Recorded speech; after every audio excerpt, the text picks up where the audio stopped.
Pernah kepikiran nggak sih gimana jadinya kalau warisan lokal asli Indonesia ketemu sama teknologi global yang paling mutakhir? Di sesi penjelasan kita kali ini, kita nggak cuma mau ngomongin soal inovasi biasa, tapi sebuah revolusi total soal gimana cara kita berkomunikasi. Serius deh, siap-siap ya, karena kita bakal ngebedah gimana konsep yang dulunya cuma ada di film fiksi ilmiah, sekarang pelan-pelan berubah jadi sains nyata, tepat di depan mata kita. Halo semuanya, selamat datang di channel Setelah Tanda Tanya. Hari ini kita punya headline utama yang jujur aja luar biasa banget. Bagaimana AI atau kecerdasan buatan sekarang lagi ngebuka bahasa rahasia dari sahabat paling setia kita, yaitu anjing. Nah, buat ngebuktiin dan menguji terobosan gila ini, kita bakal pakai kebanggaan lokal kita nih, anjing Kintamani yang super ikonik sebagai subjek uji coba utama kita. Coba bayangin deh sebentar, gimana kalau selama ini gonggongan anjing kalian itu bukan cuma sekedar suara berisik pas ada abang paket datang? Gimana kalau sebenarnya setiap nada yang keluar itu adalah bahasa terstruktur yang nunggu banget buat diterjemahin? Selama ribuan tahun, tembok pemisah antara manusia dan anjing kan cuma satu ya, bahasa. Tapi hari ini kita bakal lihat persis gimana tembok itu lagi diruntuhkan secara sistematis. Oke, mari kita selami ini lebih dalam lagi ya, biar kita benar-benar paham gimana teknologi terjemahan ini bekerja di skenario dunia nyata, kita butuh subjek yang tepat. Makanya kita fokus ke anjing Kintamani, ras anjing asli dari desa Sukawana di Bali. Dan yang bikin bangga banget, anjing ini adalah ras pertama dari Indonesia yang secara resmi diakui dunia lewat organisasi internasional FCI. Pengakuan ini tuh ngebawa Kintamani sejajar sama ras elit global lainnya, sekelas Akita Inu dari Jepang atau Samoyed dari Rusia loh. Keren banget kan? Nah, warga lokal Bali dari dulu nyebut mereka ini kuluk gembrong. Kuluk itu artinya anjing, dan gembrong merujuk ke bulu mereka yang lebat banget itu. Karena asalnya dari pegunungan yang bersuhu dingin, mereka ini tangguh, adaptif, setia, dan pemberani banget.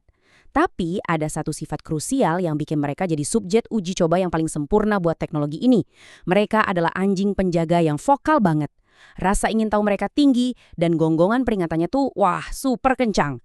Karakteristik vokal yang intens inilah yang bikin mereka jadi studi kasus yang ideal banget buat memahami sains di balik sebuah gonggongan. Terus kenapa sih anjing kayak Kintamani ini bisa vokal banget kalau dibandingin sama nenek moyang mereka, si serigala liar? Jawabannya ada di sebuah fenomena biologi evolusioner yang namanya neoteni. Singkatnya, neoteni ini terjadi ketika hewan dewasa tetap mempertahankan fisik atau sifat-sifat dari masa remajanya. Jadi gini, selama proses domestikasi bertahun-tahun, manusia kan melakukan pembiakan selektif. Anak serigala di alam liar itu memang menggonggong, tapi serigala dewasa itu hampir selalu diam.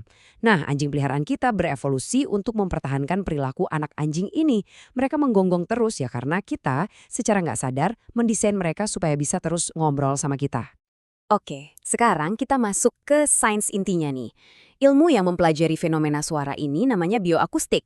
Jadi, pas anjing Kintamani kalian ngeluarin gonggongan penjaga yang keras itu tuh bukan sekedar suara acak yang asal keluar. Kajian bioakustik ngebuktiin kalau amplitudo dan frekuensi dari gonggongan tersebut sebenarnya ngebawa data biologis yang sangat spesifik dan bisa diukur. Ibaratnya, setiap gelombang suara itu nyimpan informasi yang akurat banget tentang gimana sih keadaan emosional si anjing pada detik itu juga. Dan bagian yang paling bikin merinding adalah, riset ini bukan cuma teori di atas kertas. Ini lagi kejadian sekarang juga. Institusi-institusi global lagi sibuk memetakan frekuensi akustik ini pakai kumpulan data AI yang super canggih. Misalnya nih, University of Michigan lagi bikin alat yang bisa akurat nebak apakah sebuah gonggongan itu tanda agresi atau cuma ngajak main. Terus ada proyek AI kayak Nature LM yang fokus buat ngenalin bahasa spesies. Sampai inovator kayak Zulingwa yang secara khusus ngebangun sistem penerjemah antara manusia dan anjing. Gila nggak sih?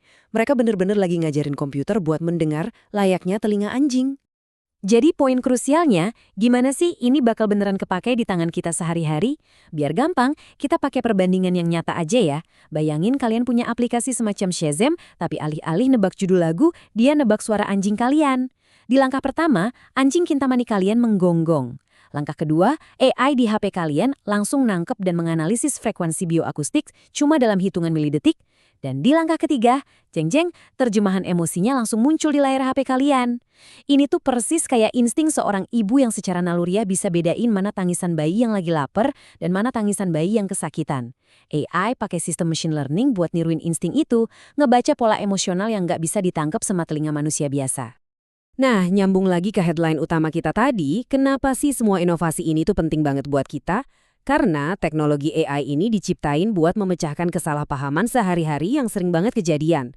Contoh deh, pas kintamani kalian menggonggong kencang ke kurir paket di depan pagar. Apakah dia cuma bereaksi natural karena kepo? Atau dia benar-benar lagi nunjukin agresi karena merasa ada ancaman serius? Ketidakmampuan kita buat bedain antara reaktivitas dan agresi inilah yang sering banget bikin stres, baik buat pemilik maupun peliharaannya. AI hadir buat menghapus semua tebak-tebakan itu dan ngasih kita terjemahan yang pasti. Kalau kalian masih mikir ini kejauhan, sebuah jurnal penelitian top baru-baru ini negasin kalau kita tuh nggak lagi ngomongin khayalan. Di situ disebutin kalau model machine learning suatu hari nanti bakal bisa ngebantu kita memahami hewan peliharaan kita. Dan pondasi buat teknologi terobosan semacam itu sebenarnya udah mulai bermunculan. Riset akademis pun udah sepakat, batas komunikasi antar spesies ini pelan tapi pasti lagi diruntuhkan. Pondasinya udah jadi, algoritmanya lagi dilatih terus, dan alat-alatnya lagi disempurnakan.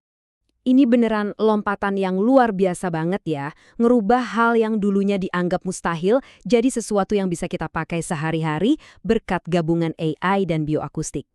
Tapi nih, sebelum kita tutup sesi penjelasan kali ini, saya mau ninggalin satu pertanyaan yang lumayan provokatif buat kalian pikirin.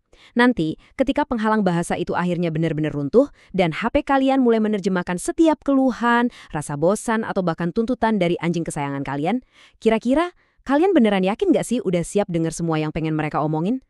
Terima kasih udah jadi pembelajar yang fokus hari ini, dan sampai jumpa di analisis materi kita selanjutnya.